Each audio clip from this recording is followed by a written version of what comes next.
অনেকক্ষণ ভ্রুকুচকে তাকিয়ে থাকতেই অভ্র স্বাভাবিক ভঙ্গিমায় ল্যাপটপের দিকে তাকিয়েই বলে। অভ্রের কথায় খানিকটা বিরক্তির স্বরে অঞ্জিলা বলে ওঠে। আমার চেহারায় কি কোনো হীরামানিক জহরত আছে? এভাবে তাকিয়ে থাকলে তো আমারই লজ্জা লাগবে। আমার বয়েই গেছে আপনাকে দেখতে। এই তোমাদের এক দোষ। এতক্ষণ দেখছিলাম তো, অস্বীকার করলে কি আসবে যাবে? আপনি ক্লান্ত হন না, তাই না? কিসের জন্য বলো তো? এই যে সারাদিন হয় ল্যাপটপে মুখ গুজে বসে থাকবেন, নয় আমার সাথে ঝগড়া করবেন। ক্লান্ত হন না? অঞ্জিলার কথায় মুচকে এসে ল্যাপটপ নামিয়ে মাথা তুলে উত্তর দেয়। যখন কাজ করতে করতে আমি ক্লান্ত হয়ে যাই, তখন তোমার সাথে ঝগড়া করি। এটা এরকম রিফ্রেশমেন্ট ব্রেক কামার জন্য বলতে পারো। যত সব। তোমার রাগী মুখটা যে আমার খুব প্রিয়। কি করব বলো? ফ্লার্ট করছেন? আমার মতো ভদ্র মানুষ ফ্লার্ট করতে পারে না, ভালোবাসা বহিঃপ্রকাশ করছি। ও, তাই বুঝি। নববিবাহিত বউয়ের সাথে দুদণ্ড কথাও বলা যায় না? বউয়ের বুঝি রাগ হয়েছে? খুব খুব খুব। অঞ্জিলার বাচ্চাদের মতো মুখ ফুলিয়ে রাখা দেখে অভ্র হেসে দেয়। চেয়ার থেকে উঠে ধীর পায়ে ঐন্দ্রিলার পাশে যেয়ে বসে, তাকে পেছন থেকে জড়িয়ে ধরে, কানের কাছে মুখ লাগিয়ে বলে।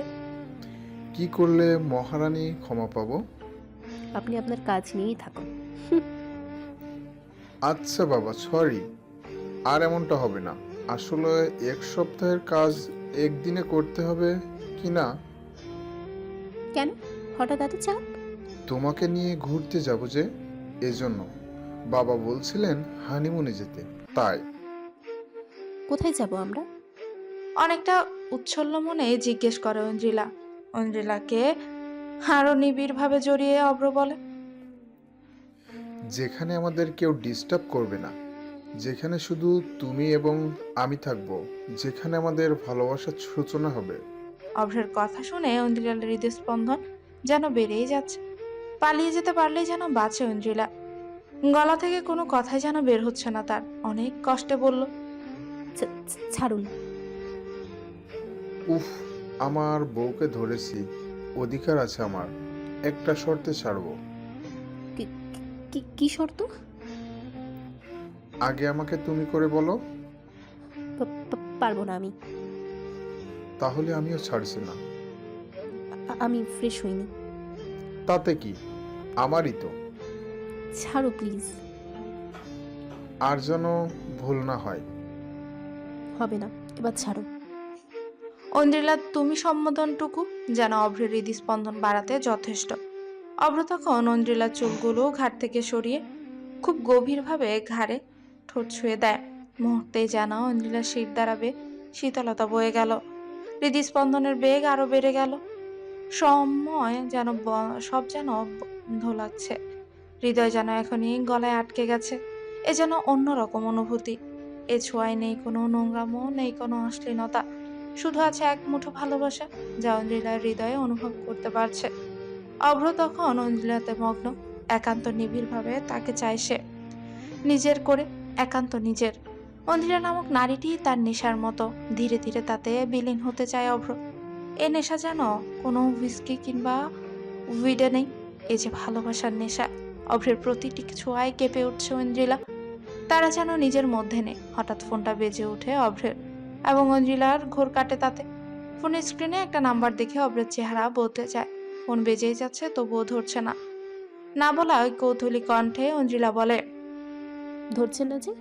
ফোনটা বেজে যাচ্ছে তো। এতটা জরুরি ফোনও না। তুমি ফ্রেশ হয়ে নাও। বলে ফোনটা সাইলেন্ট করে সিগারেট নিয়ে বারান্দায় চলে যায় অভ্র।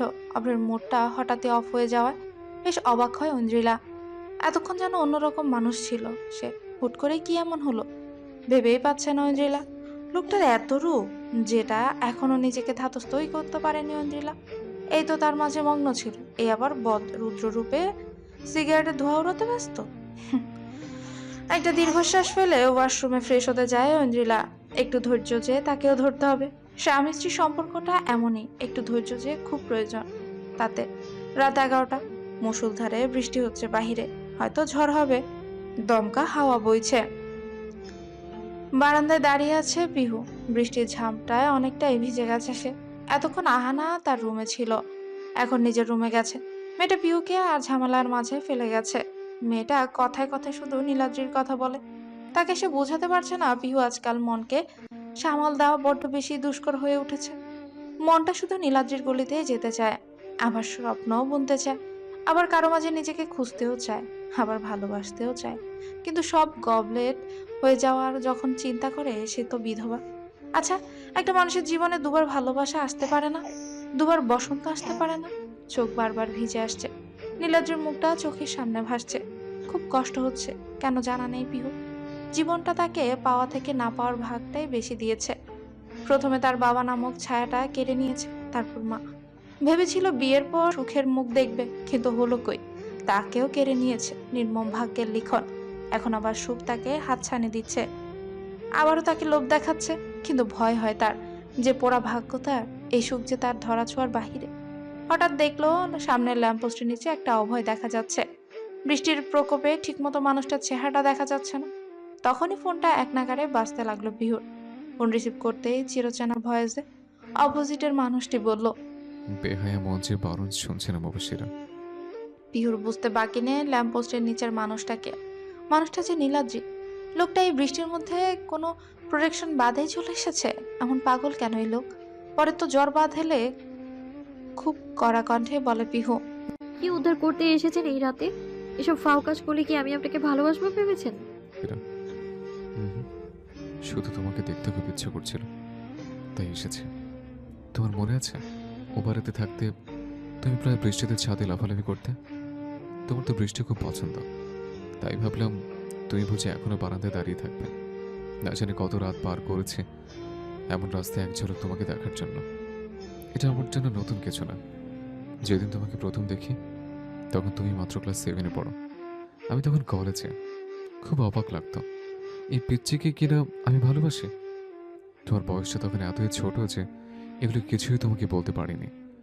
যখন তুমি কলেজে উঠলে ভাবলাম এখন হয়তো তোমাকে বলা যাবে আমার মনের কথা।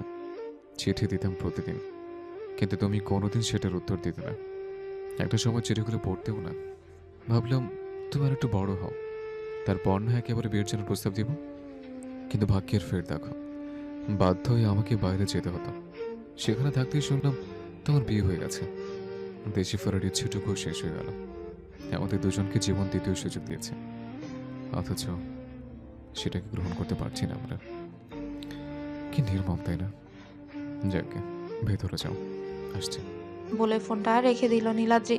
পিহু চুপ করে রইল, কথাগুলো শুনছিল তার। চোখ যেন বাদ মানছে না। মন এবং মস্তিষ্কের যুদ্ধে আজ সে পরাজিত সৈনিক। লোকটা কেন তাকে এত ভালোবেসেছে? এতদিন তো ভালোই ছিল।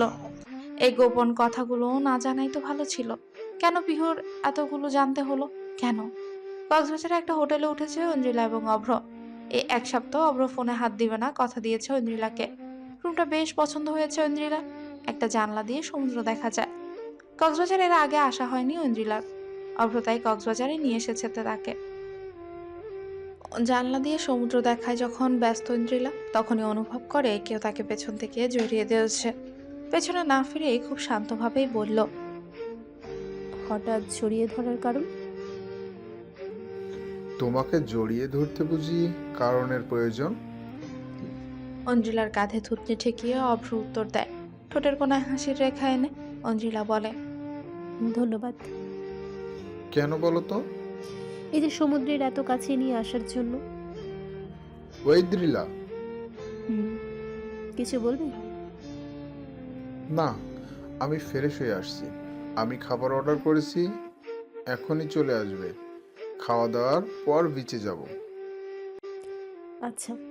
অভ্র কিছু বলতে চেয়েও কেন যেন বলতে পারলো না। নিজের মধ্যে একটা ব্যাপার খুব খচখচ করছে। অঞ্জিলাকে বলাটা খুব দরকার, কিন্তু কিভাবে বলবে ভেবে পাচ্ছে না। অঞ্জিলা এক মনে সমুদ্রের দিকেই তাকিয়ে আছে। সেদিনের পর থেকে অভ্রের মনের মাঝে এক প্রকার ঝড়ই চলছে, যা অঞ্জিলা খুব ভালো করে বুঝতে পারছে। অঞ্জিলা চাচ্ছে অভ্র নিজ থেকে তাকে সব খুঁজে বলুক, তাই তো সে ব্যস্ত। তাই তো সে বেশ শান্ত থেকে সব দেখে যাচ্ছে। অভ্র ফ্রেশ হওয়ার মাঝে খাবার চলে আসে। খাবার রিসিভ করে টেবিলে রাখতে অঞ্জলিলার ফোনটা বেজে ওঠে। ফোনটা হাতে নিতেই দেখে একটা আননোন নাম্বার। অঞ্জলিলা 7-5 না ভেবে ফোনটা রিসিভ করে, কিন্তু অপর পাশ থেকে কোনো সাড়া পায় না সে। অভ্র ওয়াশরুম থেকে বেরিয়ে অঞ্জলিলাকে প্রশ্ন করে। কি হয়েছে? কে ফোন দিয়েছে? জানি না, অচেনা নাম্বার। দেখি। অঞ্জলিলা ফোনটা অভ্রের দিকে এগিয়ে দিলে অভ্র নিজেই কথা বলে। হ্যালো। তাহলে অভ্র সাহেবকে খুঁজে পাওয়া গেল? ফোনের অপাশ থেকে পরিচিত কণ্ঠ শুনতে পেলে অভ্র বেশ হকচকিয়ে যায়। সামনে অঞ্জলিলা, তার সামনে কথা বললে অঞ্জলিলা নানা প্রশ্ন করতে পারে, তাই বারান্দায় চলে যায়। কড়া কণ্ঠে বলে, তুমি এ নাম্বার কেন ফোন দিয়েছো? আর এই নাম্বার কোথায় পেলে? এটা এমন কোনো কঠিন কাজ না, একটা নাম্বারই তো। কি চাই তোমার? কিছুই না, শুধু তোমার বউয়ের সাথে কথা বলার আছে। তাকে তো তোমার কীর্তিগুলো জানানো দরকার আছে, তাই না? অভ্রের মুখ নিমিষে বদলে গেল, চল শক্ত হয়ে গেল, রাগে গা রিরি করতে লাগছে। মেয়েটার কেউ নয়, অভ্রের এক্স গার্লফ্রেন্ড নিশি। ক্রমাগত অভ্রকে ফোন দিয়ে শুধু ডিস্টার্ব করছে, না হয় রীতিমতো ব্ল্যাকমেলই করছে, যাতে সে আবার তার কাছে ফিরে আসে। অভ্র তার ফোন না ধরলে এখন অঞ্জলিলার ফোনেই ফোন করে যাচ্ছে। ফোনটা কেটে বিছানায় ছুঁড়ে মারে সে। তারপর দুহাত দিয়ে চুল টেনে বিছানায় বসে পড়ে অভ্র। যদি নিশিকে সামনে পেত খুব খুন করে ফেলতো, কিন্তু পারছে না। অঞ্জলিলা চুপচাপ দেখে যাচ্ছে সবকিছু। একটা সময় আর না পেরে জিজ্ঞেস করে, কে ফোন করছিল? Wrong number. তাহলে এতক্ষণ কথা বললে যে? আজব তো, এখন আমি কথা বলার জন্য ওকে তোমার কাছে কৈফিয়ত দিতে হবে? অভ্রের কথায় বেশ তবদা খেয়ে যায় অঞ্জলিলা। কি এমন বললো যে সে এতটা কাটা কাটা কথা বলছে অভ্র? নিজেকে শান্ত রেখে খুব নম্রভাবে বলল অঞ্জলিলা, আমি সেটা কখন বললাম? আমার সাথে এমন ব্যবহার করছো কেন? কি ব্যবহার করলাম? রং নাম্বার ছিল বলার পরও তুমি বাড়িয়ে যাচ্ছ। অব্র, আমি খুব স্বাভাবিক একটা কথা বলেছি। রং নাম্বারই যদি হয়, এতক্ষণ কথা বলার তো কিছু ছিল না, তাই জিজ্ঞেস করেছি।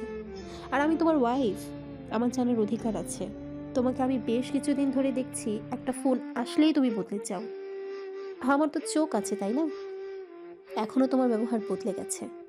ফোনের মানুষটা কে ছিল অব্র? বউ হয়েছো বলে কি আমাকে এমন কিনে নিয়েছো? নাকি আমার মাথার উপরে উঁচু নারায়ণ পারফিউম দিয়ে তোমাকে? কোনটা? আসলে তোমাদের মেয়েদের এই একই সমস্যা। তোমরা নিজেদের কি ভাবো আল্লাহ জানে। বসতে চলে শুতে যাওয়ার মতো অবস্থা। অব্র, মাইন্ড ইউর ল্যাঙ্গুয়েজ। কিভাবে কথা বলছো তুমি? আমাকে আমার ল্যাঙ্গুয়েজ শেখাবে না, আমার ভালো করেই জানা আছে সেটা। ফার্দার আমাকে জেরা করতে এসো না, এটা লাস্ট ওয়ার্নিং ছিল। বলে রুম থেকে বের হয়ে যায় অভ্র। অঞ্জলিলা হা হয়ে যায় তার ব্যবহার দেখে। এনে কিছুক্ষণ আগে এতটা মায়া নিয়ে কথা বলছিল সে, হুট করে কি হলো?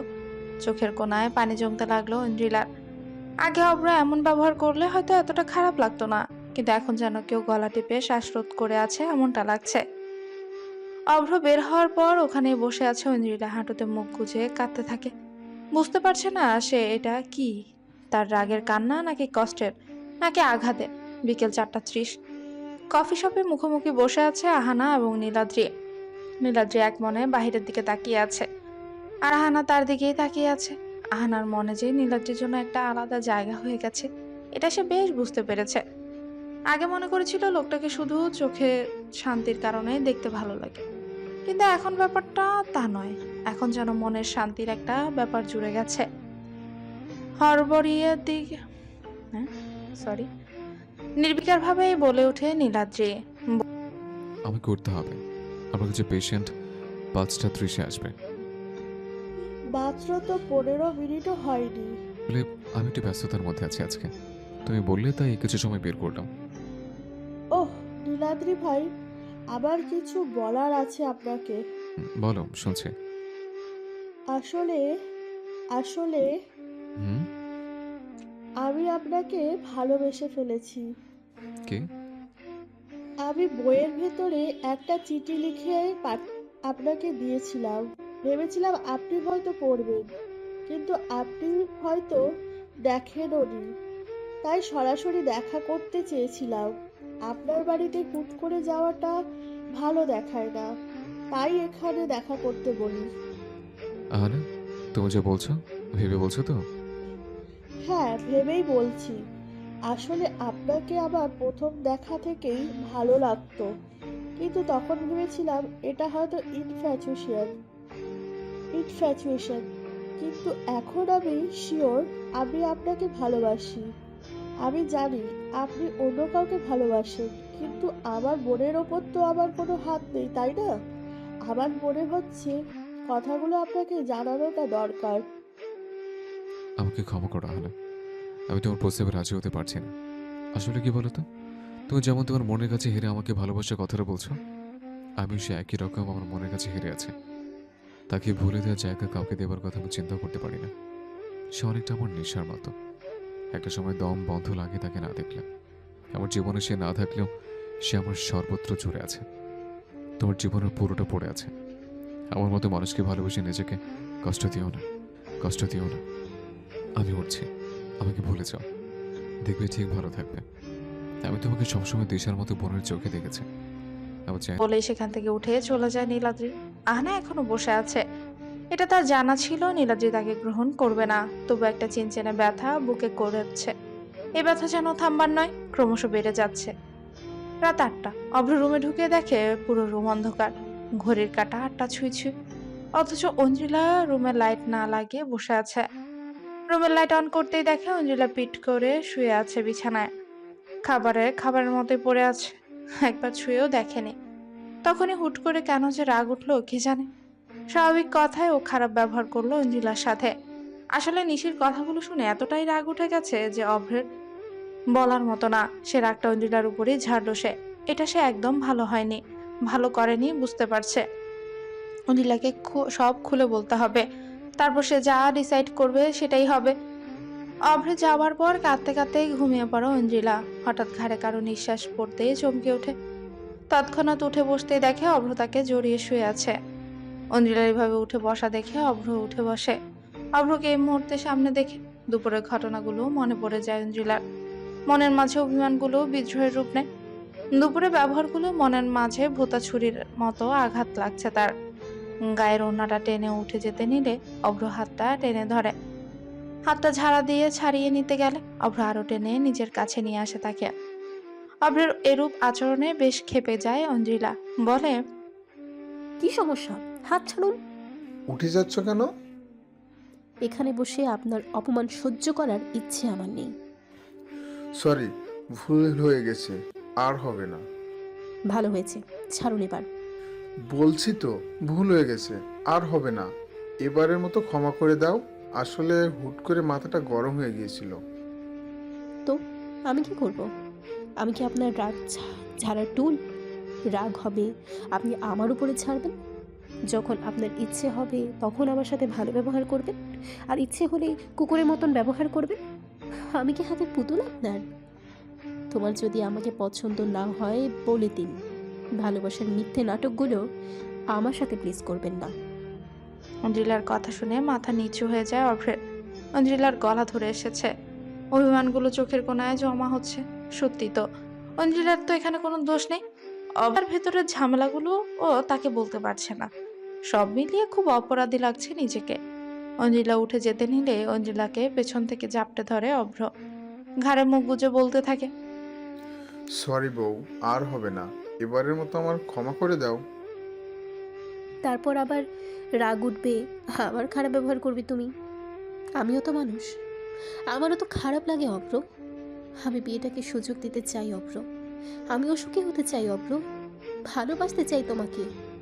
কিন্তু তুমি এমন কিছু একটা করো বা এমন একটা কাজ করো যে আমার মনে প্রশ্নটা ভিড় করে। আমি কি আদৌ সুখী হতে পারবো? এই সময়টা তো আমাদের দুজনের সম্পর্কের একটা সুখময় সময় হবার কথা, কিন্তু দেখো ঠিকই সব গন্ডগোল করে দিলে তুমি। আমার দোষটা কি অভ্র? তোমাকে বিশ্বাস করা, তোমাকে ভরসা করা, নাকি তোমাকে ভালোবাসার চেষ্টা করা? কোনটা? অঞ্জিলার কথায় অভ্র নিজেকে আরো ছোট লাগছে। অঞ্জিলাকে আরো শক্ত করে জড়িয়ে ধরে শান্ত গলায় বলে, ঐদ্রিলা, তোমাকে এই সপ্তাহে খানিক কিছু বলার চেষ্টা করছি, কিন্তু বলতে পারিনি। আমার কথাগুলো শোনো, তারপর তুমি যা ডিসিশন নেবে আমি সেটাই মেনে নেব। কি কথা? উপরে যে ফোনটা এসেছিল সেটা রং নাম্বার ছিল না, নিশি ফোন দিছিল। কে নিশি? আমার এক্স গার্লফ্রেন্ড। রেস্টুরেন্ট সেদিন যে মেয়েটাকে আমার সাথে ব্রেকআপ করতে দেখছিলে তুমি, ও বিগত সপ্তাহখানেক ধরে আমাকে রীতিমতো ফোন করে ডিস্টার্ব করে যাচ্ছে। শুধু তাই না, সে ব্ল্যাকমেলও করতে যাচ্ছে। ব্ল্যাকমেল করে যাচ্ছে মানে? কি হলো বলো? আসলে আমার একটি ছেলে আছে। কি? অঞ্জিলা চমকে পেছনে তাকাতেই দেখে অভ্র মাথা নিচু করে বসে আছে।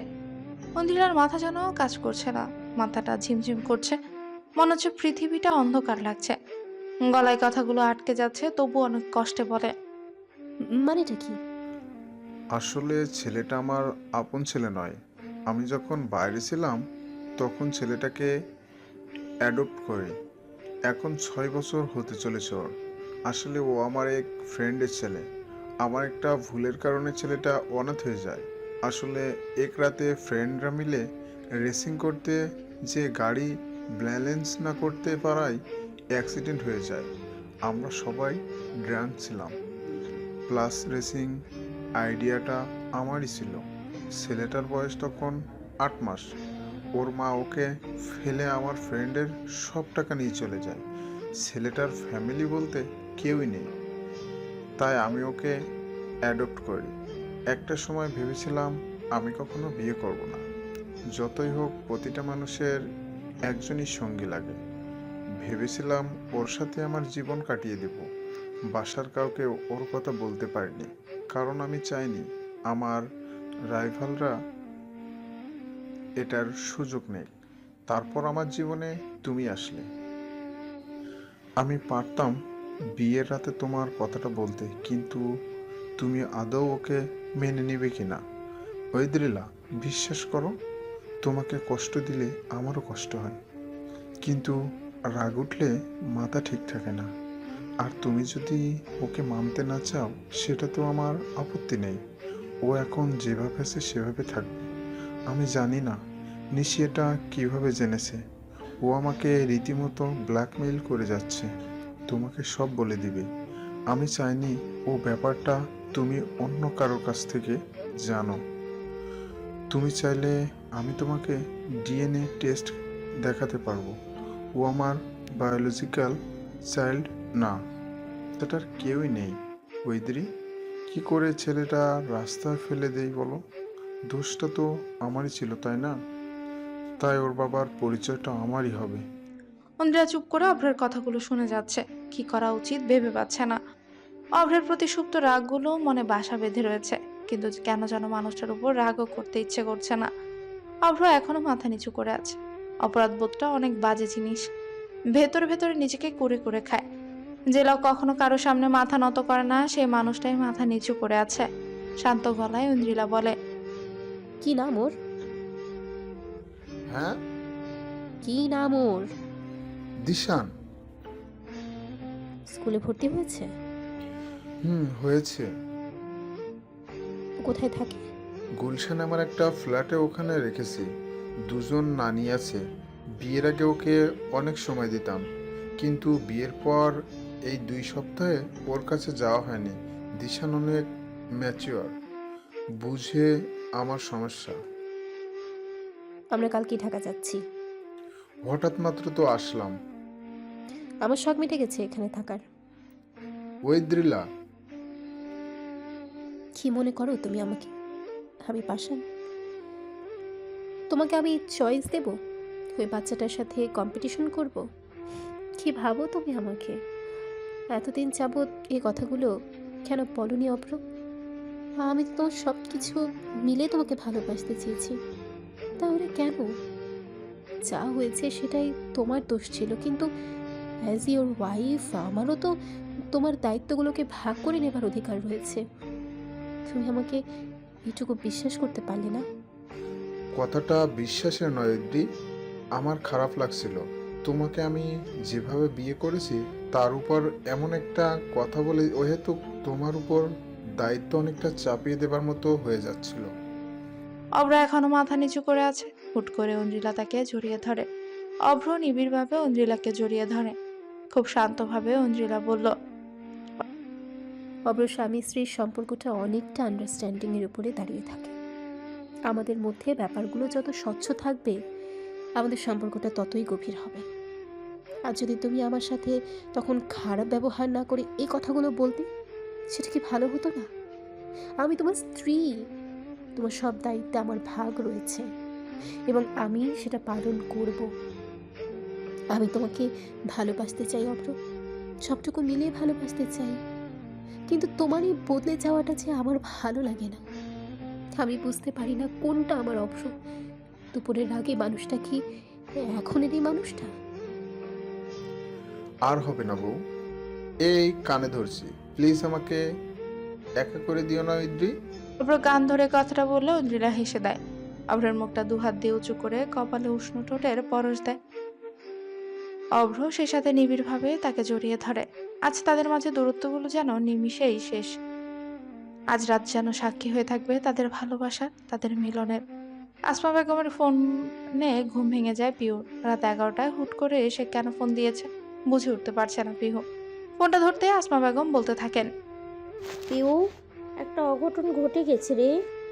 আসমা বেগমের এইরূপ কথায় কলিজায় কামড় পড়ে পিউর। ঘড়ি দিয়ে সময়টা দেখে খানিকটা নিজেও ঘাবড়ে যায় সে। ঘড়ি কাটা 11টা পার হয়ে গেছে। এই রাতে কি অঘটন ঘটেছে? নিজেকে শান্ত করে ধীর গলায় বলে সে। মামিমা, আগে ঠান্ডা হও, শান্ত হয়ে বলো কি হয়েছে। ইন্দ্রেলাকে ফোন করেছি, 12 থেকে 15 বার হবে। ও ফোন ধরছে না, তাই তোকে এই রাতে ফোন করলাম। ও হয়তো ঘুমিয়ে আছে, আজ ভোরে কক্সবাজার থেকে এসেছে, তারপর সারাদিন ব্যস্ত ছিল, তাই হয়তো এখন ঘুমোচ্ছে। ফোন হয়তো সাইলেন্ট। হয়েছেটা কি? নীলাদ্রির অ্যাক্সিডেন্ট হয়েছে রে, এখন হাসপাতালে ভর্তি। তোর মামু আর আমি এখানেই রয়েছি। কিছু মাথায় আসছে না। দুলাভাই তো খুব ভেঙে পড়েছে। ইন্দ্রিকে খবরটা দে তাড়াতাড়ি। নীলাদ্রি অ্যাক্সিডেন্টের খবর শুনে পিহু যেন স্তব্ধ হয়ে যায়। 2.5 বছর আগের স্মৃতিগুলো যেন চোখের সামনে জীবন্ত হয়ে যায়। চোখে কালো মেঘগুলো চোখে জমা হতে লাগে। এখনই বুঝি অঝরে নোনা জল রূপে চোখ জোড়া হতে মুক্তি পাবে। বুকের বাপাশে চিনচিন ব্যথাটা তীব্র হতে লাগলো। এমন তার সাথেই কেন হয়?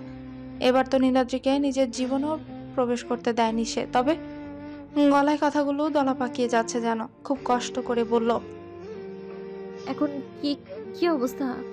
অপারেশন চলছে, ইমার্জেন্সি থেকে ওটিতে শিফট করেছে ওকে। ডাক্তার বের না হলে কিছু বোঝা যাচ্ছে না রে। ব্লাড লাগবে, তাই বলছি অন্দ্রিকে নিয়ে চলে আয় না মা, আমার খুব ভয় লাগছে। হুম। বলে ফোনটা রেখে দেয় পিহু। পা যেন চলতেই চাচ্ছে না, মাথাটাও ঝিমঝিম করছে। এত কষ্ট হচ্ছে কেন লোকটার জন্য? এটা বারবার প্রশ্ন করছে নিজেকে পিহু। একটা সময় লোকটাকে দেখলে গা পিত্তি জ্বলে যেত, অথচ লোকটা অ্যাক্সিডেন্টের কথা শুনে কিছুতেই নিজেকে ঠিক রাখতে পারছেন না সে। সময় নষ্ট করলে চলবে না, এক্ষুনি ঐন্দ্রিলাকে জানাতে হবে সবকিছু। কোনো রকম ওড়নাটা গায়ে টেনে ছুট লাগায় পিহু। পিহুর রুমে দুঘর পরে অভ্রের রুম। গলা থেকে স্বর বেরোতেই চাচ্ছে না যেন পিহু। কোনো মতে ঐন্দ্রি বলে ডাকতে লাগলেও পিহু। ঐন্দ্রিলা তখন গভীর ঘুমে, মোবাইলটাও সাইলেন্ট করা। ঢাকাতে এসেছে 5 দিন হচ্ছে, কিন্তু এই 5 দিনে সম্পূর্ণ দিশানের সাথে কাটিয়ে আসছে এই দম্পতি। বাড়ির কাউকে আপাতত দিশানের ব্যাপারে কিছুই জানায়নি তারা। আজ সকালে বাসায় আসে তারা, তারপর আবার অফিস, দিশানের সাথে সময় কাটানো, সব মিলে খুব ক্লান্ত ঐন্দ্রিলা। অভ্রের বুকে মুখ গুজে গভীর ঘুমের রাজ্যে আপাতত না বিরাজ সে। পিওর ডাকে অভ্রের ঘুম ভাঙে। ঐন্দ্রিলাকে হালকা ধাক্কা দিয়ে ঘুম থেকে তুলে সে। আড়মোড়া ভাঙতে ভাঙতে ঐন্দ্রি বলে, এত তাড়াতাড়ি সকাল হয়ে গেছে অব্র? আরে না, মোবাসিরা ডাকছে। এত রাতে কি হয়েছে কে জানে, উঠো। আচ্ছা। বলে নিজেকে ঠিক করে দরজা খুলে ঐন্দ্রিলা। পিউ চোখ মুখ সুবিধার লাগছে না তার কাছে। চোখ মুখে ভয়ের ছাপ, চোখের পানি এখনো শুকায়নি, কপালেও বিন্দু বিন্দু ঘাম। পিহুকে দেখে বেশ আঁতকে উঠে ঐন্দ্রিলা। মনের মাঝে অজানা ভয়গুলো জড়ো হতে লাগে। খানিকটা উত্তেজিত হয়ে ঐন্দ্রিলা বলে, পিউ, কি হয়েছে? তো কেমন লাগছে কেন? নীলাদ্রি, বলে গলা আটকে যাচ্ছে পিহু। কেউ যেন গলা টিপে ধরেছে এমন লাগছে পিহুর। কোনো কথা বলতে পারছে না সে। এটাকে বুঝি ভালোবাসা বলে? এতদিন স্বীকার না করলেও আজ তা হারে হারে টের পাচ্ছে সে। হ্যাঁ, নীলাদ্রিকে ভালোবাসে সে। তার জীবনেও বসন্ত এসেছে, তবে এই বসন্তকে আপন করে নেয়ার মতো সাহসটুকু তার ছিল না। এখন যখন তাকে হারানোর ভয় মনে জেগে বসেছে, তখন মনে হচ্ছে, ইস, কি হতো মনের কথাটুকু শুনলে, কি হতো নিজেকে এবং তাকে একটা সুযোগ দিলে, কি হতো জীবনটাকে একটা সুযোগ দিলে। রাত 2:30, হাসপাতালের করিডোরে বসে আছে অভ্র, ঐন্দ্রিলা, পিহু। ঐন্দ্রিলার কান্না যেন থামছেই না। অভ্র সান্ত্বনা দিচ্ছে তাকে, ভাই বলে কথা। এত মারাত্মকভাবে অ্যাক্সিডেন্টটা হয়েছে যে বাঁচানো যাবে কিনা এটা নিয়ে প্রশ্ন ছিল। হাইওয়েতে অ্যাক্সিডেন্টগুলো খুব মারাত্মক হয়। এটা নীলাদ্রির ভাগ্য ভালো যে দ্রুতই তাকে এখানে আনা হয়েছে এবং ডাক্তাররাও কোঅপারেট করছে। নয়তো সাধারণত এই সময়টাতে ডাক্তার পাওয়া যায় না। ঈদের চাঁদ পাওয়ার মতোই হয়। আর কিছুক্ষণ পর নীলাদ্রিকে আইসিইউতে শিফট করবে। পিওর মনে ঝড় বয়ে যাচ্ছে। 1 সপ্তাহ আগেও তো লোকটাকে ভালোই দেখেছিল। সবাই নিজ নিজ মতো নিজেদের অনুভূতিগুলো প্রকাশ করতে পারছে, কিন্তু সে চাইলেও কাঁদতে পারছে না, কাউকে বলতেও পারছে না। তার প্রাণটা যেন কে আটকে রেখেছে। যতক্ষণ না নীলাদ্রিকে চোখের সামনে দেখছে, কিছুতেই শান্ত হতে পারছে না। হঠাৎই একজন নার্স বের হলেই তার কাছে ছুটে যায় পিহু। নার্সটিকে কোনো মতে বলে, কি অবস্থা পেশেন্টের? নার্সের কথা যেন প্রাণে পানি আসে পিহুর। আলহামদুলিল্লাহ বলে শুকরিয়া আদায় করে সে। মানুষটাকে হারাতে চায় না পিহু। তাকে যে এখনো বলাই হয়নি তাকে ভালোবাসে পিহু। এই কথাগুলো শোনা যে তার এখনো বাকি। পিহুর বাকি জীবনটা যে তার সাথে চলতে চায়। এখনো তার জানা বাকি যে নিজেকে নতুন লড়াইয়ের জন্য প্রস্তুত করেছে পিহু। এখনো কত লড়াই বাকি। এত তাড়াতাড়ি হার মানলে আবার জীবন যুদ্ধে যে হেরে যাবে পিহু। এখনো যে তাদের পথ চলা বাকি। নীলাদ্রিকে ওয়ার্ডে শিফট করা হয়েছে। এই 15টা দিন নীলাদ্রি নিজের জীবনের লড়াইয়ে লড়েছে, আর পিহু নিজের মনের সাথে হাজারো লড়াই লড়েছে। এমন দিন যায়নি যে নীলাদ্রিকে দেখতে আসেনি সে, কিন্তু কোনোভাবেই নীলাদ্রির সাথে তার কথা হওয়ার সুযোগ হয়নি। আজ নীলাদ্রিকে বাসায় নিয়ে যাওয়া হবে, তাই আসমা বেগম এবং ঐন্দ্রিলা বেশ ব্যস্ত। পিহুকে নীলাদ্রির কাছে রেখে তারা বাড়িতে সব ঠিকঠাক করতে চলে গেছে। নীলাদ্রিকে বদরুল সাহেবের বাসায় রাখা হবে। নীলাদ্রির বাসায় তাকে দেখভালের কেউ নেই। নীলাদ্রি ধরে ধরে বসাতে পারে। মাথায় ডান হাতে 2 পায়ে এখনো ব্যান্ডেজ। 1 সপ্তাহ পর সেগুলো খুলবে। আপাতত হুইল চেয়ারেই তাকে চলতে হবে। এখন নীলাদ্রি খাবার সময়। রুমে পিউ বাদে কেউ না থাকায় নিজে নিজে খাবার খাওয়ার চেষ্টা করে নীলাদ্রি। পিউকে কোনোভাবে বিরক্ত করতে চাচ্ছে না সে। একটা সময় বা হাতে কিছুতেই ব্যালেন্স করতে পারছিল না। তখন পিউ খাবার প্লেটটা নিজ হাতে নিয়ে নেয়। খানিকটা কড়া কণ্ঠে শাসিয়ে বলে, নিজে কি সুপারম্যান ভাবেন? আমি তো মরে যাইনি। নাকি আপনার ধারণা আমি অদৃশ্য? আপনার যাতে কোনো সমস্যা না হয় সে কারণেই তো এখানে বসে আছি নাকি? এত মাতব্বরির দরকারটা কি বুঝলাম না আমি। আমি তো আছি, আমাকে বললেই তো আমি খাইয়ে দিয়েছি। সমস্যা কি আপনার? অসুস্থ হয়ে পড়ে থাকতে ভালো লাগে নাকি আপনার? তুমি কি সারা জীবন থাকবে পিউ? জি? সারা জীবন কি তুমি থাকবে? আমি আমারটা ঠিক করে নিতে পারবো। তোমাকে শুধু শুধু বিরক্ত করতে চাচ্ছি না। আজ তুমি আমাকে দরদ দেখিয়ে সেবা করবে, আমি আবারও তোমার প্রতি উইক হয়ে যাব। তারপর আমাকে সেটা বই বাড়াতে হবে। আমি সত্যি আর পারছি না, খুব কষ্ট হয়। যদি বলি যেটুকু জীবন বাকি আছে আমি আপনার সাথে কাটাতে চাই, যদি আমিও আপনাকে ভালোবেসে ফেলেছি, যদি বলি আপনার জীবনের সাথে আমার জীবনটা মেশাতে চাই, যদি বলি আমার আপনার ভালোবাসাটুকু চাই, তখনও এই একই কথাটা বলবেন? তুমি ভেবে বলছো তো যা বলছো? অনেক ভেবেছি এই 15টা দিন। অবশেষে মন মস্তিষ্কের যুদ্ধে মনের কাছে মস্তিষ্ককে যে হার মানতেই হলো। আপনাকে হারানোর ভয় যে মনের মাঝে জেঁকে বসেছিল আমার, তাই আপনার প্রতি অনুভূতিগুলোকে যে মেনে নিতেই হলো। তবে আপনার যদি কোনো আপত্তি থাকে বলতে পারেন। মাথা নিচু করে পিহু কথাগুলো বলছিল। গলা ধরে আসছে তার। নীলাদ্রি যেন কানকে বিশ্বাস করাতে পারছে না। তার এতদিনের ভালোবাসা তবে কি সত্যি হতে চললো? এসব তো স্বপ্ন নয়। চোখ জোড়া তার চিকচিক করছে। মনের ভেতর যেন অজানা শান্তি বয়ে যাচ্ছে। এটাই হয়তো ভালোবাসা ফিরে পাবার প্রশান্তি। বাঁ হাতটা বাড়িয়ে পিহুকে বলতে লাগলো সে, ভালোবাসি ভালোবাসি ভালোবাসি। এ হাতটি ভেবেচিন্তে ধরো। একবার ধরলে কিন্তু ছাড়তে দেব না। যত ঝড় আসুক, এবার যে একসাথে চলার সময় এসেছে। নীলাদ্রি কথাটুকু শুনে নিজেকে আর আটকে রাখতে পারেনি, ছুটে নীলাদ্রিকে জড়িয়ে ধরলো। নীলাদ্রির বুকে মুখ গুজে নিজের মনের সব জমানো কষ্ট অশ্রুরূপে বয়ে যেতে লাগলো। নীলাদ্রি যদিও গায়ে প্রচুর ব্যথা, তবুও যেন অন্যরকম সুখ। নিজের ভালোবাসাকে বুকের মাঝে পাওয়াটা যেন মাতাল করা আনন্দ। তার ভালোবাসার প্রতীক্ষার আজ জয় হলো। এতদিনের ধৈর্যের আজ সমাপ্তি হলো। না জানি কতগুলো রাত নির্ঘুম কেটেছে তার, রাতগুলো ফল পেল সে। আজ সে আকাশচুম্বী আনন্দ হচ্ছে নীলাদ্রির। এখনো অনেকটা পথ বাকি আছে, তবে সবচেয়ে কঠিনতম পথটা যেন আজকে পার করে ফেলেছে সে। বিকেল 5টা, নীলাদ্রি বিছানায় বসা, অঞ্জিলা এবং আসমা বেগম রান্নাঘরে কাজ করছে। তখনই কলিং বেল বেজে ওঠে। অঞ্জিলা তাড়াতাড়ি দরজা খুলেই দেখতে পায় পিহু এবং আহানা দাঁড়িয়ে আছে। পিহুর আসার কথা ছিল, কিন্তু আহানাকে দেখে খানিকটা চমকে যায় অঞ্জিলা। আহানাকে দেখে অঞ্জিলা জিজ্ঞেস করে, আহানা, তুমি? নীলাদ্রি ভাইকে দেখতে আসলাম। আসলে কয়েকদিন তো হাসপাতালে তার সাথে দেখা করার সুযোগটুকু হয়নি। আজ বাসায় এসেছেন, তাই দেখতে আসলাম। ও, বলেই দরজা ছেড়ে দেয় অঞ্জিলা। আহানা সুন্দর নীলাদ্রির ঘরে ঢুকে পড়ে। আহানা নীলাদ্রির প্রতি উইকনেসটা আছে তা অঞ্জিলা অনেক আগেই বুঝেছে, কিন্তু এখন কেন যেন ব্যাপারটা চোখে পড়ছে। হাসপাতালে প্রায় প্রতিদিনই সে উপস্থিত হতো নীলাদ্রিকে দেখার বায়না নিয়ে, কিন্তু বেশি মানুষ অ্যালাউ না বলে সে দেখা করতে পারেনি। আহানা নীলাদ্রির রুমে যেতেই পিহুর হাত টেনে জিজ্ঞেস করে, আহানা ব্যাগপত্র নিয়ে এসেছে যে, ও কি এখানে থাকবে নাকি? হ্যাঁ, আজকে থাকবে, মা পাঠিয়েছেন। ছোট মা? হুম, আসলে ভাইয়া তোকে নিতে আসবে। কিছু কাজ আছে বলে এখানে থাকাটা একটু প্যারা হয়ে যাবে ভাইয়ার, তাই তোকে নিতে আসবে। সে তো আবার তোকে ছাড়া থাকতে পারে না। এই আমি ভেবেছিলাম এই কয়দিন এই বাড়ি থাকবো, মামিমার একটু হেল্প হতো। তখন আহানাও বায়না ধরলো সেও আমার সাথে থাকবে। ও কি এ কয়দিন থাকবে? জানি না, ওর মর্জি। তোকে একটা কথা বলি, বল। ও বোধহয় দাদাভাইকে পছন্দ করে। হতে পারে, আসলে মনের ব্যাপারগুলো বোঝা বড় দায়। তুই এতটা কুল কিভাবে? মানে, ফুলের কি দেখলি? দেখ, আমি জানি তোরা দুজন দুজনকে পছন্দ করিস, বাট আহানা যদি মাঝখানে কোনো ঝামেলা বাঁধে তখন? তুই জানিস মানে? দাদাভাই আমাকে বলেছে তোমাদের কথা। সুস্থ হলে শ্বশুরমশাইয়ের কাছে বিয়ে প্রস্তাব নিয়ে যাবারও কথা ভাবছে, তাই বলছি। এই লোকটার পেটে কি কিছু থাকে না নাকি? উফ, ব্যাপারটা দাদাভাইকে নিয়ে না, ব্যাপারটা আহানাকে নিয়েও পিহু।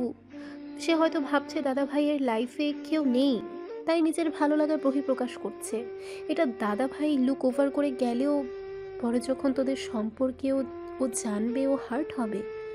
তাই বলি কি, ঠান্ডা মাথায় ওকে জানিয়ে দে, ব্যাপারগুলো খুব সেন্সিটিভ।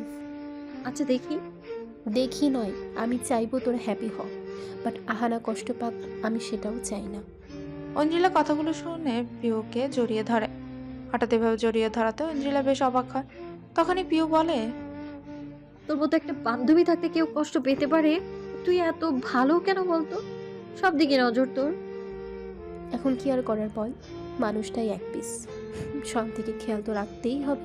বলে দুই সখী হাসতে থাকে। এদের মাঝে এই বৈশিষ্ট্যটাই তাদের সবার থেকে আলাদা করে।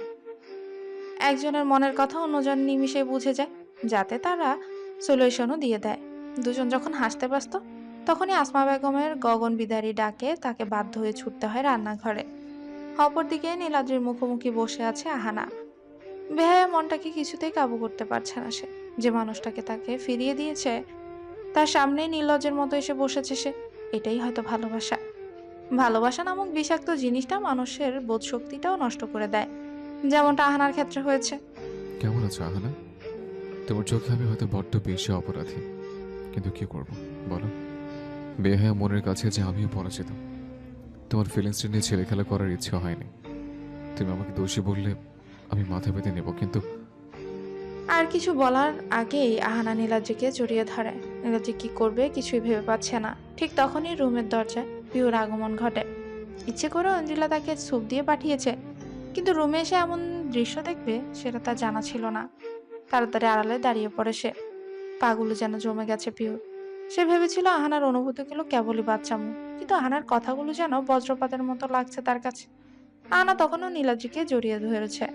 আহানা ভাঙা গলায় বলতে লাগে, নীলাদ্রি ভাই, আমি কি করব?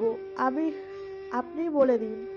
আমার যে খুব কষ্ট হয়, তার চাইতেও আপনাকে অসম্ভব ভালোবেসে ফেলেছি। যে ভালোবাসা না পাওয়ার কষ্টটা আপনি খুব ভালো করে জানেন। না চাইতেও বেহায়া হয়ে যায় মন। আমি জানি আমার এমন কাজে আপনি খুব বিরক্ত হচ্ছেন, কিন্তু আমি কি করব বলুন? আমি যে ভালোবাসি আপনাকে। আপনার আমাকে ভালোবাসা লাগবে না, তবে আমাকে ফিরিয়ে দেবেন না দয়া করে। আমার প্রথম ভালোবাসা আপনি। ভালোবাসা একপাক্ষিক হলে সেটা দুপক্ষকে কষ্ট পাতে। ভালোবাসা একপাক্ষিক হলে সেটা দুপক্ষকে কষ্ট পাতে কিছুই দেয় না, হয় না? আর আমি যে তার কাছে ওয়াদাবদ্ধ, আমি তাকে ভালোবাসতাম, ভালোবাসি এবং ভালোবাসবো। তার জায়গাটুকু যে কাউকে দেবার মতো ক্ষমতা আমার নেই। আমাকে ক্ষমা করো আহানা। তোমার ভালোবাসা থেকে আবেগটুকু অনেক বেশি। আমি তোমার আবেগকে প্রশ্রয় দিতে পারবো না। কিন্তু সে তো আপনাকে ফিরিয়ে দিয়েছে। এবার আহানাকে নিজের কাছ থেকে ছাড়িয়ে সামনে বসায়। খুব শান্ত গলায় নীলাদ্রি বলে, আমি তাকে 11 বছর ধরে ভালোবাসি আহানা। 11 বছর কিন্তু 1-2 দিন না, 4015 দিন। তুমি বুঝতে পারছো সে আমার কতটুকু জুড়ে আছে? ভালোবাসা নয়, এটা কিন্তু ইনফ্যাচুয়েশন বা আবেগ। হ্যাঁ, আমি জানি তোমার কষ্ট হবে, হয়তো মাঝে মাঝে মরে যেতে ইচ্ছে হবে, কিন্তু একটা সময় দেখবে সব ঠিক হয়ে গেছে। কিন্তু এখন যদি আমি তোমাকে মেনেও নেই, সেটা একটা কম্প্রোমাইজ হবে। আমাদের উভয়কে সেটা বয়ে চলতে হবে। আজ তোমার ভালো লাগবে, একটা সময় বিরক্ত লাগবে, কারণ আমি তোমাকে কোনোদিন তোমার ভালোবাসার বিপরীতে ভালোবাসতে পারবো না। দায়সারা সম্পর্ক থাকবে, পারবে তো? তখন সহ্য করতে পারবে না। আর আমার ভালোবাসা আমাকে ফিরিয়ে দিয়েছিল, সেটা যেমন ঠিক, সে আমাকে গ্রহণও করেছে। আমি যার জন্য এতদিন অপেক্ষা করেছে, তুমি বলো, আমি যার জন্য এতদিন অপেক্ষা করেছি, তুমি বলো এখন আমার কি করা উচিত?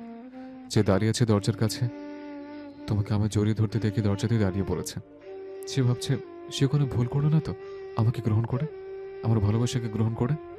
সে কি এ বাড়িতে আছে? তুমি রুমে ঢুকতে পারো। নীলাদ্রির মুখে কথাটা শুনে আহানা স্তব্ধ হয়ে যায়। অপরদিকে পিহুর চোখ টলমল করছে। সে সত্যি এটাই ভাবছিল, আহানার সুখের ভেতর কি সে হস্তক্ষেপ করে ফেলেছিল। ধীর পায়ে রুমে প্রবেশ করে পিহু। পিহুর প্রবেশের সাথে সাথে আহানা নীলাদ্রির দিকে তাকায়। নীলাদ্রি ঠোঁটের কোণায় হাসির রেখা টেনে বলে, হ্যাঁ হানা, আমি পিউকে ভালোবাসি। সে আমার ভালোবাসা এতদিন সারা না দিলেও এখন দিয়েছে। সুস্থ হলে তাকে বিয়ের প্রস্তাব নিয়ে যাব তোমার বাবার কাছে। এই মেয়েটাকে আমি 11 বছর ধরে ভালোবাসি, ভাবি তো। কিন্তু আমরা সময়ের নির্মমতার শিকার। কিন্তু সুযোগ যখন পেয়েছে, সেটাকে হাতছাড়া করার কি কোনো মানে আছে? সুখী হওয়ার অধিকার তো সবার আছে। তোমার থেকে এটা এক্সপেক্ট করিনি আমি, ভাবি। বলে আহানা সেখান থেকে বেরিয়ে যায়। পিহুর সাথে নিজের সব অনুভূতিগুলো শেয়ার করত একটা সময় আহানা। নীলাদ্রিকে তার পছন্দ এটা দিশার বিয়ের দিনই পিহুকে জানিয়েছিল সে, কিন্তু তখনও নীলাদ্রির প্রতি পিহুর কোনো অনুভূতি থাকতে পারে বলে ভেবেই দেখেনি আহানা। কেন যেন খুব দ্বিধা লাগছে। একদিকে সে চায় পিহু নতুন করে সব শুরু করুক, অপরদিকে নিজের ভালোবাসার মানুষটাকে নিয়ে সে তার নতুন জীবন সাজাবে ভেবে রাগ হচ্ছে আহানা। অঞ্জিলাকে বলে নিজের ব্যাগ নিয়ে নিজের বাসায় চলে যায় আহানা। নিজের আঘাতের জায়গাগুলো পছন্দ ধরাতে চায় না সে। আহানার পিছু নিতে গেলে নীলাদ্রি পিহুকে বারণ করে। নাচেও অপরাধ বোধ হচ্ছে মনের মাঝে পিহু। পিহুর হাতটা টেনে নিজের কাছে বসায় নীলাদ্রি। শান্ত গলায় বলে, কাঁদছো কেন? আহানা অনেক ইমোশনাল। ও যে আপনাকে ভালোবাসে এটা আমার জানা ছিল না। থাকলে কি করতে? আমি আমার থেকে দূরে চলে যেতে, তাই তো? তো আচ্ছা পিও, নিজেকে কবে ভাববে করে থাকবে না? আমার খুব বিরক্ত লাগে এটা। কি বলবো? এই যে নিজেকে নিয়ে ভাবা শুরু করবে। পিও, তুমি সবার কথা ভাবো। প্রথমে সমাজ, তোমার শ্বশুর বাড়ি, এখন আহানা। আচ্ছা, তোমার সুখী হতে ইচ্ছে হয় না? কাউকে কষ্ট দিয়ে কি সুখী হওয়া যায়? যায় না, কিন্তু তোমার কোনো দোষ নেই পিও। আমার দোষ আর তুমি আমার জীবনে না আসলেও আমি অনেকে প্রশ্রয় দিতাম না। আমি তোমাকে ভালোবাসি পিও। এখন যদি তুমি আহারার জন্য আমার ভালোবাসা স্যাক্রিফাইস করো, আমার কিছুই বলা থাকবে না। আমি চুপচাপ মেনে নেব। এখন তোমার উপর ডিসিশন। নীলাদ্রির কথাগুলো খুব স্পষ্ট এবং ভারসম্পন্ন ছিল। নীলাদ্রির কথা এটা পিহুর বুঝতে বাকি নেই যে সে যদি তাকে আজ কষ্ট দেয় তবে সে কিছুই বলবে না। আহানাকেও সে কখনোই মেনে নিবে না। মাথা তুলে নীলাদ্রির দিকে এক নজর তাকায় পিহু। চোয়াল শক্ত হয় তার, চাপা কষ্টগুলো মুখে স্পষ্ট। এই লোকটাকে কষ্ট দেওয়ার কোনো মানেই হয় না। এখন ভাগ্যের উপর সব ছেড়ে দিবে সে, যা আছে কপালে। নীলাদ্রির হাতে আলতো পরশ দিয়ে শান্ত গলায় বলে, স্যুপটা গরম করে আনছি, খেয়ে নেবেন। তাড়াতাড়ি সুস্থ হতে হবে। পরে আমার কাছে বিয়ের প্রস্তাব নিয়ে যাবেন তো নাকি? নীলাদ্রির বুঝতে বাকি নেই পিহুর কথার মানে। তার পিহু এবার তাকে একা করে দিবে না। এখন তো অনেকটা পথ চলা বাকি। ড্রয়িং রুমের সোফাতে বসে আছে বদরুল সাহেব এবং নীলাদ্রি। খালুকে সব খুলে বলেছে সে। বদরুল সাহেবের যেন খুশির ঠিকানা নেই। এটাই তো চেয়েছিল পিহুর জন্য সে, একটা যোগ্য ছেলে যে কিনা পিহুকে তার ভাগ্যের প্রাপ্য সুখটুকু দিবে। প্রতিবার পিহু জেদের কাছে তাকে হার মানতে হয়েছে, কিন্তু এখন যেহেতু পিহু নিজেই এই সম্পর্কে মত দিয়েছে এবং জীবনটাকে দ্বিতীয় সুযোগ দিতে চাইছে, তাহলে কোনো কথাই থাকে না। কিন্তু এখন সমস্যাটা হলো পিহুর শ্বশুর বাড়ি এবং শৌকত সাহেব। আগের ব্যাপার হতে বদরুল সাহেব কুছ পরোয়া না করেই বিয়েটায় আগাতে পারতেন, কিন্তু এখন সে বাড়িতে ঐন্দ্রিলাও আছে। নীলাদ্রির ভয়টাও সেখানে। ঐন্দ্রিলার সংসারটা হয়েছে 1 মাস। এখন যদি তার কারণে ঐন্দ্রিলার জীবনে কোনো বাধা আসে, ভাই হিসেবে তো সেটা কিছুতেই মানতে পারবে না।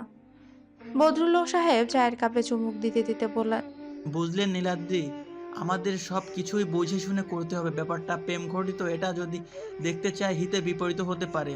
নাকি তবে আমরা পেছনে সরে যাব এই ব্যাপারটা থেকে? আমি পিউকে অনেক ভালোবাসি খালু। না না, পিছনে সরবে কেন? আমাদের কিছু বুদ্ধি বের করতে হবে, বুঝলে? কি বুদ্ধি? সেটা তো এখনই ভাবিনি, ভাবতে হবে। তবে তোমাকেও কথা দিতে হবে, আমার পিউ মাকে কোনোদিন কষ্ট দিতে পারবে না। এটা আপনাকে বলতে হবে না খালু, এটা আমার মাথায় আজীবন। নীলাদ্রির কথায় খুব শান্তি লাগছে বদরুল সাহেবের। এখন আর তার বোন দুলাভাইয়ের কাছে দায় থাকতে হবে না। পিউর জীবনটাও সুখের ছোঁয়ারে ভাসবে। হঠাৎ মাথায় একটা চোট করে বুদ্ধি চলে আসে বদরুল সাহেবের। নীলাদ্রিকে বুদ্ধিটা বলতে নীলাদ্রিও সম্মতি জানায়। এখন শুধু অভ্রের সাহায্যের প্রয়োজন। বিকেল 4টা, খুব ক্লান্ত লাগছে ঐন্দ্রিলার। সারাদিন অফিস করার পর এই সময়টা যেন হাত পা ছেড়ে দেয় তার। অফিসের পর দিশানের কাছেও যেতে হবে। ছেলেটার সাথে বেশ ভাব হয়েছে বলতে হবে। খুব চুপচাপ ছেলেটা, বেশি লোকজন পছন্দ করে না। প্রথমে ঐন্দ্রিলার কষ্ট হলেও এখন বেশ তার সাথে মিশে গেছে। প্রতিদিন 9টা থেকে 10টার দিকে বাড়িতে যায় বিধায় শাশুড়ি মা আবার একটু ইনিয়ে বিনিয়ে কথা বলেছিলেন। তাতে অবশ্য অব্র বেশ সুন্দর করে সামলে নিয়েছে। এই লোকটাকে যত দেখে তত ভালোবাসতে মন চায় ঐন্দ্রিলার। এই 1 মাসে আরো বেশি ভালোবেসে ফেলেছে সে। এবার দিশানকে বাড়ি নিয়ে যাওয়ার পালা। হঠাৎ পিয়ন শামসুর সাহেব এসে বলেন, ম্যাডাম, একজন মেয়ে আপনার সাথে কথা বলতে চাই, পাঠাবো? পাঠিয়ে দিন।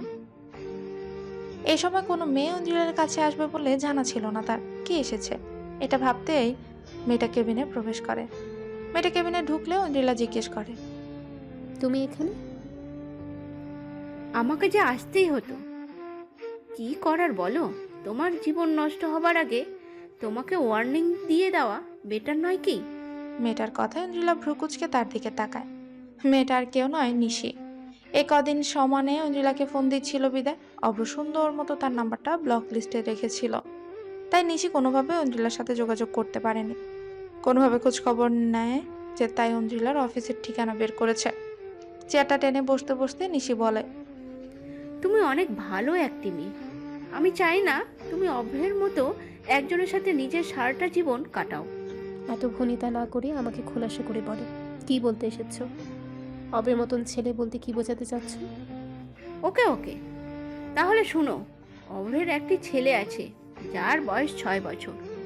ও অলওয়েজ এমন। মেয়েদের সাথে শারীরিক সম্পর্কটুকুই ওর কাছে প্রধান।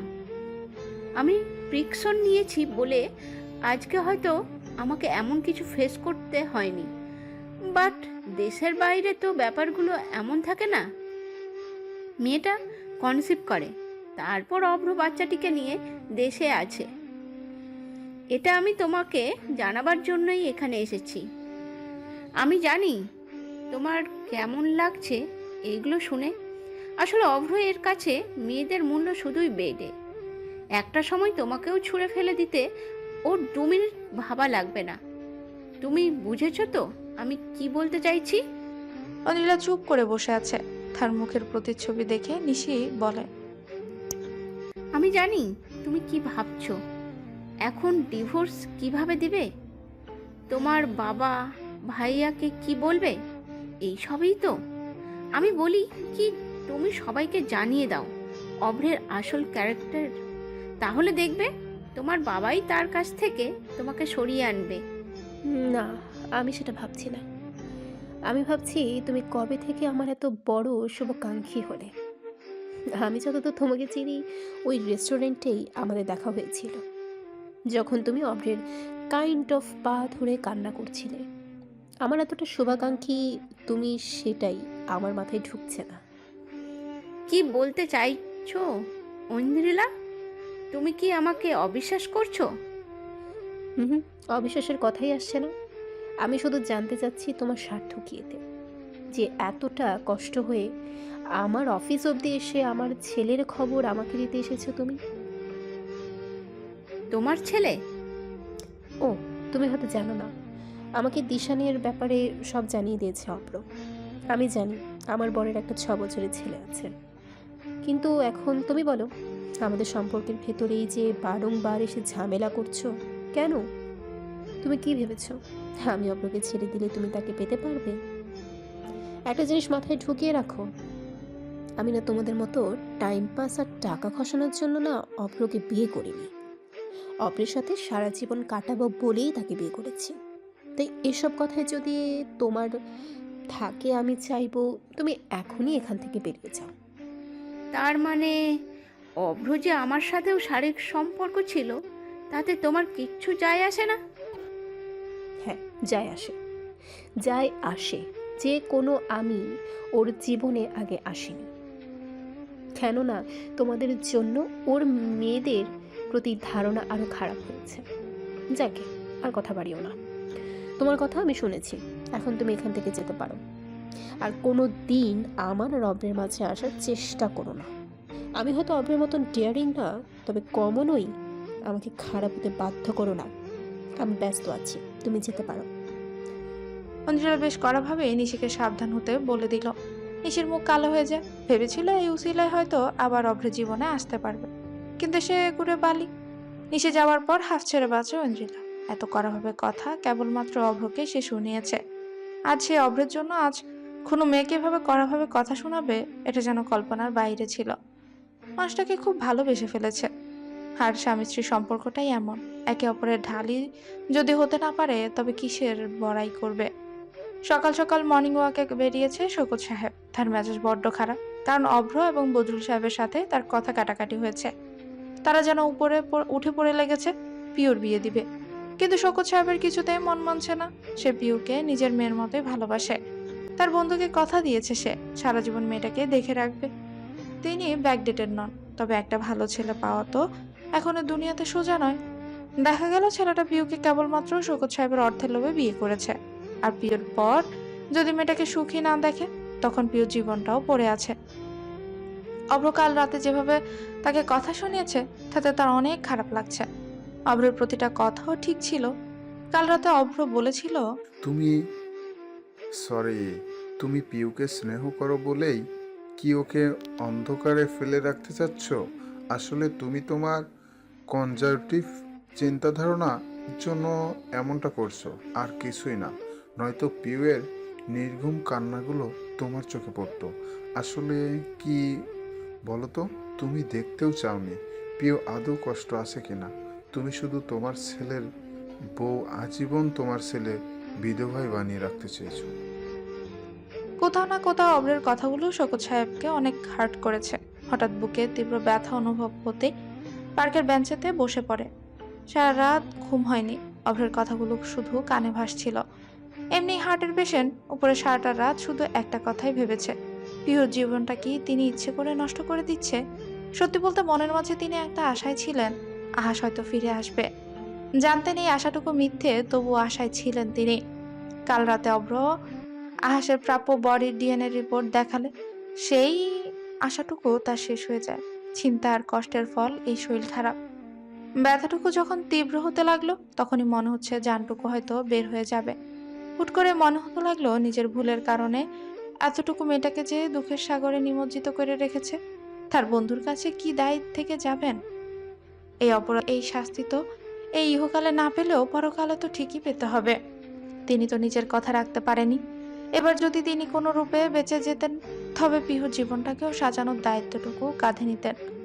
চোখগুলো অন্ধকার হয়ে বন্ধ হয়ে আসছে। হঠাৎ মনে হলো কেউ তাকে ডাকছে, একটা পুরুষালী কণ্ঠ। মনে হচ্ছে আহাস তাকে ডাকছে।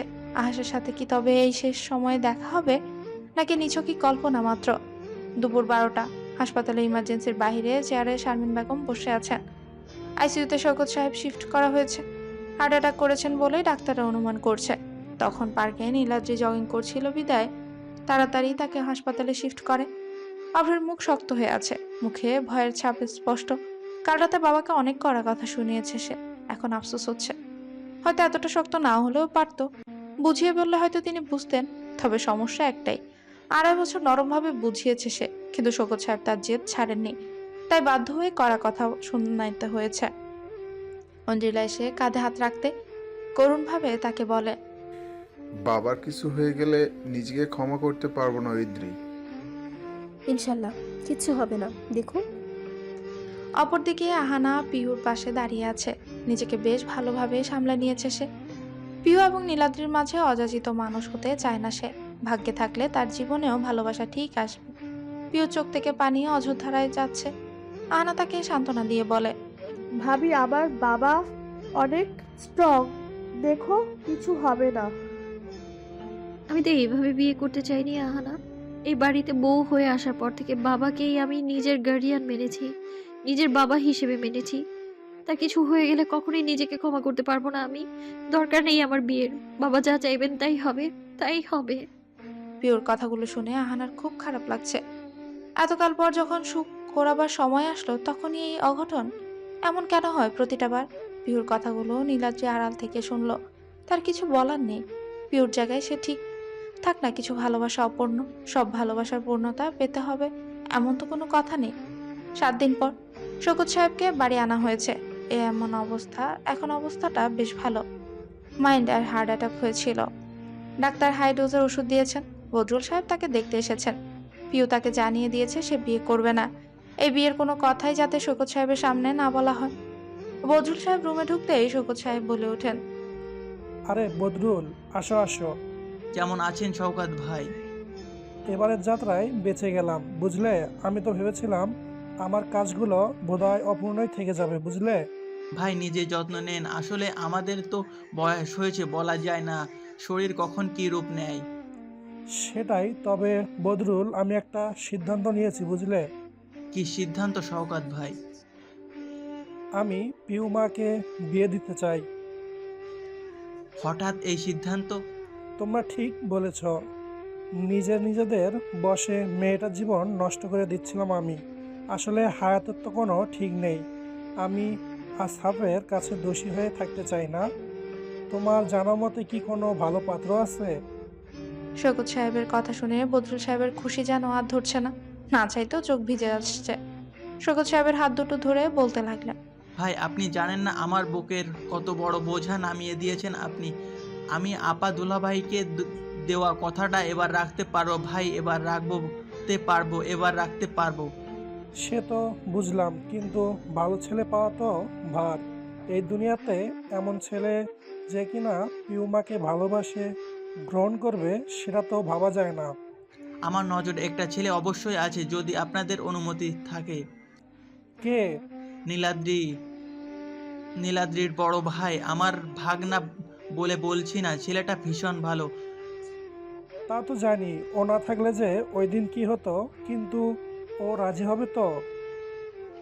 হবে না কেন? ও তো ছোটবেলা থেকে পিউকে দেখেছে, আর শরীফ ভাই ও রাজি বলতে গেলে। তাহলে আপত্তি কিসের? ওনাদের সাথে কথা বলে না হয় আমরা যত তাড়াতাড়ি সম্ভব শুভ কাজ সেরে ফেলি। ঠিক আছে ভাই। 15 দিন পর ফুলে সজ্জিত খাটে পিহু বসে আছে। এমন একটা দিন যে তার জীবনে আসবে, এটা যেন কল্পনা অতীত। নীলাদ্রির রুমে বসে রয়েছে সে। মশাইয়ের আসার নাম নেই। ঘড়ির কাঁটা 12টা ছুঁই ছুঁই। একটা সময়ে আর না পেরে বারান্দায় যেয়ে দাঁড়ায়। জ্যোৎস্নার আলোতে চারদিক অসম্ভব সুন্দর লাগছে। এমন একটা রাত তার জীবনেও আসবে এটা যেন নিতান্ত কল্পনা পিহুর। হঠাৎ অনুভব করলো কেউ একজন পেছন থেকে জড়িয়ে ধরেছে তাকে। পেছনে না ফিরে মানুষটাকে সে অনুভব করতে পারছে। নীলাদ্রি পিহুর কানের লতিতে চুমু দিয়ে বলতে লাগে, অবসর ওদের চাইনি। আমি একটা নির্লুপ্ত প্রাণ চেয়েছিলাম। আমি এক বিবর্ণ রজনীগন্ধা চেয়েছিলাম, যার সবটুকু রঙ উপে গেছে অকালে। তবু সে হাওয়ার দোল খায়, গায়ে রোদ মাখে, রংহীনতে খুঁজে নেয় সবটুকু রং। অথবা আমি একজন মানবে চেয়েছিলাম, যার কাজল চোখ ছুঁয়ে যাবে সকালের সূর্য কিংবা সন্ধ্যের লাল অস্তরেখা, যার চুল হবে অমাবস্যা সমকালো, যার বেনেতে জ্যোৎস্না ধরা দেবে শেষ রাতে, যার সাথে দেখা করা যাবে প্রতিটা সুখধারা, যার স্নিগ্ধ হাসিতে দিশাহারা হবে আমার পুরনো শহর, যার জন্য ছোটখাটো একটা বিপ্লব হবে, বুকের মধ্যে ঝরানো থাকবে অগণিত প্লে কার্ড কিংবা ফেস্টুন।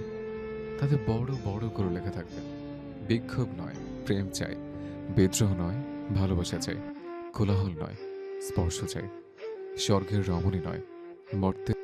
নীলাদ্রির প্রতিটি কথা পিহুর প্রতি তার ভালোবাসার বহিঃপ্রকাশ ছিল। পিহুর প্রতি জমানো ভালোবাসাগুলো যেন উজাড় করে দিতে চাইছে। পিহুর চোখ জোড়া চিকচিক করছে। এই অশ্রু দুঃখের নয়, প্রতীক্ষিত সুখের। নীলাদ্রি চাপা স্বরে বলে, আজ তোমাদের মিশে যেতে চাই পিউ, অনুমতি আছে? পিহু কিছু না বলে নিঃশব্দে সম্মতি দেয়। নীলাদ্রি মুচকে এসে তাকে কোলে তুলে নেয়। হাজরাতে তাদের মিলনের সাক্ষী। রাতের নীরবতা, শান্ত হাওয়া, জ্যোৎস্নার আলো সাক্ষী তাদের ভালোবাসার। দুজন মানব মানবী সুখ কুড়াতে ব্যস্ত। থাকুক না ভালোবাসার মানুষগুলো সুখে। কিছু ভালোবাসা সময়ের সাথে বৃদ্ধি পায়, তো কিছু ভালোবাসা সময়কে হার মানায়। অভ্রা এবং ঐন্দ্রিলা পরিবারের সবাইকে দিশানের ব্যাপারে বলে দিয়েছে। সবার সম্মতিতে তাকে অ্যাডপ্ট করেছে এই দম্পতি। পিহু এবং নীলাদ্রি তাদের টুনাটুনির সংসার শুরু করেছে। ভালোবাসার এক এক রূপ এই দুই দম্পতির মাঝে খুঁজে পাওয়া যায়। এক দম্পতি সময়ের সাথে সাথে আরো বেশি গভীরতায় মিশেছে, তো আরেক দম্পতি সময়কে হার মানিয়ে সমাজের সব শিকল ভেঙে নিজেদের ভালোবাসাকে পূর্ণতা দিয়েছে। এভাবে ভালোবাসা পূর্ণতা পেতে থাকুক, এভাবে ভালোবাসার মানুষেরা সুখে থাকুক।